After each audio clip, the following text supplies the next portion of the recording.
Perfect. Thank you. Hi everyone. My name is Osama Ghamdi, and this is because it's a decision-making tool for enterprises with a social twist. So this is Tom. He has a suggestion for his company to make the lunch break a little bit longer, an hour instead of half an hour. So he goes to his boss, Jerry, and asks him, boss, we want a little bit of a longer lunch break. So his boss asks, why? Because. So he goes to our website or platform and makes this suggestion, but he has to make a point. Now, this suggestion can be viewed by all of the other coworkers. They can upvote it or downvote it. They can make further suggestions to it. But at the end, the manager receives a report which shows the agreement and disagreement. And they can also see the valid points on each side. And it helps them make the decision. So Jerry makes a decision to make the lunch break a little bit longer. And everybody's happy, especially Tom. This is a screenshot for our website. It's a prototype. But as you can see here, these are all suggestions made by employees. And every suggestion has a disagree and agree button. But if you go through the individual suggestions, you can make further suggestions or add to it as a coworker. Now, let's talk about the technical features. We have a restriction of a 300-character limit to every point that you make, just to save the time for the manager and make it more concise. Also, like I mentioned before, you can read and react to the coworker's suggestion by upvoting and downvoting. Also, there's an important feature here, which is the option for anonymity. You can remain anonymous. As an employee, sometimes you don't want to, stick your neck out for a reason that you want, so you have that option. So Nick is going to continue with the presentation. Hi. So one of the big things about our platform is direct feedback. And direct feedback can be effective in a lot of different ways. So here's our social twist. We take the platform that we give to enterprises and we give a free version for public use. So you can host and discuss social issues. A lot of the commenting that you see online, I think we can all agree, is a little bit rough around the edges. And the direct feedback model kind of keeps that in touch, keeps that in mind. So we give public users a chance to use our platform for free. It gives us exposure for paid users and provides a much needed platform for social discussion. So we have two target markets. Our first is enterprises.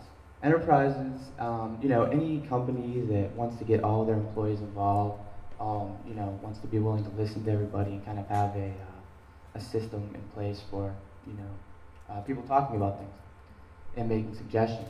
The public market is just people looking for better social discussion, which is a lot of people, because if you guys have looked around, commenting sections, a lot of content is not too great. This is our revenue model. So it's a subscription fee for the enterprise side. It's about $2 maybe per employee per month. And then the public side follows a social model, which is sponsored discussions maybe by organizations or companies, targeted advertising, and published industry reports that we would kind of produce from the information that we have.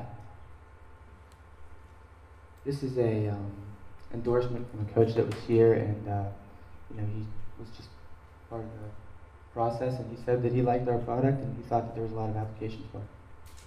I'm Nick, I'm the business development part, and I also do marketing. This is Osama, he's the front-end developer. TJ's down here, he's also a product manager. And then there's Gilbert, he's a back-end developer. Thank you. Thank you.